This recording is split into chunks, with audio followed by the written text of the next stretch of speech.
How to install and manage fonts on Windows. Hey everyone, fonts can add personality and style to our digital projects. Today, we'll show you how to install and manage fonts on Windows in under 2 minutes, so get creative. There are many websites offering free and paid fonts. Do a quick web search to find fonts that match your taste. Just make sure to download fonts from reputable sources.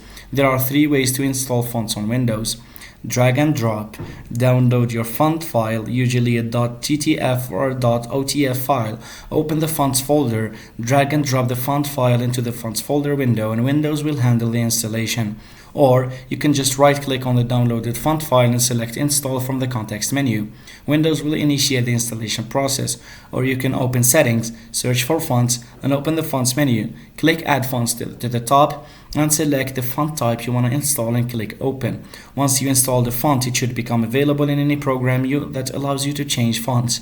Open a text editor like Notepad and check for the font list to see if your new font is there. The fonts folder holds all your installed fonts. You can come back here to preview fonts, uninstall them, or organize them for further use in subfolders. Be mindful of the number of fonts you install, as too many fonts can slow down your system.